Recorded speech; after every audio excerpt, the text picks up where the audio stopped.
The wind swept across the wide Arizona plains, carrying with it the scent of dust, pine, and coming rain. The old ranch house of John Miller creaked against the gusts, its timbers groaning like an old man's bones.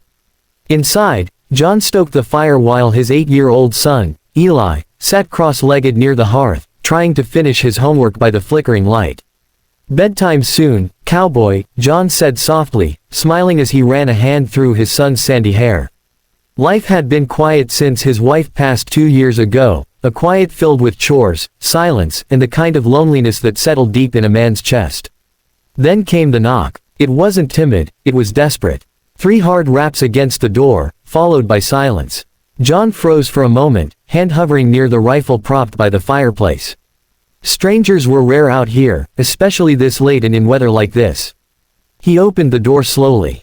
Standing there in the rain was a woman, her long dark hair plastered to her face, her clothes torn and soaked through. She was native, her features strong yet softened by exhaustion. Her lips trembled as she met his eyes. "Please," she said, her voice barely a whisper. "Just one night, I'll leave by dawn."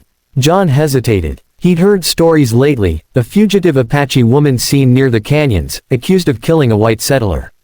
The sheriff had been making rounds, warning ranchers to report any strangers. Still, something in her eyes, something frightened but pure, made him lower his guard. "Come in before you freeze," he said at last. She stepped inside, dripping water onto the wooden floor. The fire's glow painted her face in golden shadow. John handed her a towel, then poured her a cup of coffee. She cupped it in both hands, savoring the warmth as if it were life itself. "My name's John Miller," he said, trying to sound casual. "And that sleepy one over there is Eli." She looked at the boy and gave a small nod. "Naya," she murmured. "Thank you." Eli peeked curiously from behind his father's chair. "Are you from the mountains?" he asked innocently. Naya smiled faintly. "Farther than that." Outside, thunder rolled across the plains, echoing like distant drums. Inside, the fire crackled and hissed, filling the silence between them. Naya's eyes darted toward the window now and then, as though she expected someone, or something, to appear out of the dark. John noticed the raw cuts on her hands, the way she flinched at sudden sounds. Whoever she was running from, it wasn't just the storm. He wanted to ask more, but something told him to wait. For now, she needed warmth, not questions. As he showed her to the small spare room, Eli whispered, "Is she gonna stay with us, Pa?" John looked back at the tired woman lying down by the firelight and said quietly, "Just for tonight, son." But deep down, he felt it, tonight was only the beginning. Morning sunlight filtered through the cabin window, casting warm stripes across the wooden floor. The storm had passed, leaving the air clear and sharp. When John woke, he heard the faint clatter of dishes in the kitchen and the low hum of a woman's voice. For a moment, he thought he was dreaming, that his late wife was alive again. But when he walked in, it was Naya, her hair loosely braided, sleeves rolled up, cooking breakfast with quiet grace. Eli sat on a stool beside her, grinning ear to ear. "She makes the best cornbread, Pa," he announced proudly. John smiled faintly, though his mind was restless. "You didn't have to do that," he said. Naya looked up, eyes calm yet cautious. "You offered me shelter. I repay with work." It was her way of saying thank you, he realized, and maybe, of earning her place, even if temporary. Still, he couldn't shake the unease in his chest. Something about her movements, the way she glanced at every sound, reminded him of a hunted animal. After breakfast, she helped milk the cows and fix the fence, her strength surprising for someone so slender. She said little, but Eli followed her everywhere, asking endless questions about her people, her home, her travels. Naya answered softly, her words carrying the rhythm of old stories, of rivers, spirits, and freedom. But peace never lasted long in the desert. Near noon, the distant sound of hooves broke the stillness. John stepped out to see Sheriff Collins riding up with 2 deputies. His heart sank. "Morning, John," the sheriff said, tipping his hat. "Heard from the folks in town that a fugitive Apache widow's been spotted near these parts. Dangerous woman. Killed a man up north and ran." John forced a neutral smile. "Ain't seen anyone but coyotes, Sheriff." Collins squinted, eyes scanning the barn and cabin. "Keep your eyes open. They say she's clever, might come asking for help." He paused, his tone lowering. "If she does, report it. Don't make her your problem." "I understand," John said, his voice steady though his pulse thundered. As the riders turned and left, Naya emerged from behind the barn, face pale. She had heard everything. Why didn't you tell him? She asked, her voice trembling. John sighed. I don't know. Maybe I don't believe what they said. Her eyes glistened with tears. They call me a murderer, but I never killed anyone. She sat by the porch steps, hands shaking. The truth spilled from her like a flood she could no longer contain. Her husband had been a warrior, killed by soldiers after trying to defend their people.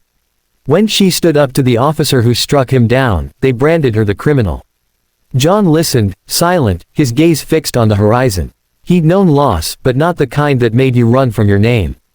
As dusk fell, he lit the lantern and said softly, "You can stay one more night, Naya." And for the first time, she didn't look afraid, just unbearably tired. The next few days passed in uneasy calm. Naya stayed close to the ranch, helping with chores and tending the animals. Eli adored her, and John found himself drawn to the quiet strength in her eyes. Still, there was a shadow that never left her face, a tension that lingered even when she smiled. On the fourth evening, as the desert sun sank low, John noticed something unusual. A flicker of movement on the far ridge. Then another. He squinted, heart tightening. 5 riders, too many for coincidence, too purposeful in their path. Soldiers. Inside, Naya was mending Eli's torn shirt. When John entered, she looked up and instantly knew. Her hand froze, needle trembling between her fingers. "They've found me," she whispered. John didn't ask how she knew. Her eyes said it all, years of running, fear etched deep enough to recognize danger long before it arrived. "Take Eli's horse," he said quickly. "Ride toward the canyon. I'll hold them off." But Naya shook her head. "No more running. I'm done hiding like a criminal." He tried to reason with her. "They'll kill you without question. Then I'll die fighting," she said, voice low but firm. "Like my husband did." Before he could answer, Eli burst in. "Pa, there are men coming." John grabbed his rifle, checked the chamber. The air outside was thick with dust and tension. The riders were closer now, torches flaring in the dying light. He turned to Naya. "If we do this, we do it together." She nodded once, grabbed a second rifle from the rack. For the first time, she didn't look like a fugitive, she looked like a warrior. When the soldiers reached shouting distance, one of them called out, "Hand her over, Miller. That's government property you're protecting." John's jaw clenched. "She's no property." The first shot came without warning. The porch rail splintered beside him. John fired back, the blast echoing through the desert night. Naya took cover beside the barn, her aim steady, firing with fierce precision. Eli hid under the porch, clutching the old family dog, praying for the noise to stop. The firefight raged under a blood-red moon. Smoke rose, flames licked the haystack, and the air filled with gunpowder and fear. John was grazed on the arm, Naya's shoulder bled where a bullet tore through her sleeve, but she didn't stop. Finally, silence fell, only the crackle of dying fire remained. One wounded soldier crawled toward them, coughing. "The orders were false," he gasped. "You were framed." Then he fell still. Naya dropped the rifle, staring at the man's lifeless body. Her breath came in broken sobs. John stepped closer, laying a hand on her trembling shoulder. "It's over," he said softly. But as she looked up at him, eyes shimmering in the red light, she whispered, "No, John. It's just beginning." The moon hung heavy above them, watching over 2 souls who had lost everything, yet somehow found each other amid the fire and blood. Morning crept slowly over the smoldering ruins of the night. Smoke curled lazily from the burned haystack, and the air smelled of gunpowder and dust. The fight was over, but the echoes of gunfire still seemed to linger in John's ears. He sat on the porch steps, arm bandaged, watching Naya tend to Eli's scrapes with gentle hands. Her own shoulder was bleeding beneath a hastily wrapped cloth, yet she said nothing about her pain. When the boy finally fell asleep, Naya sank beside John, exhausted.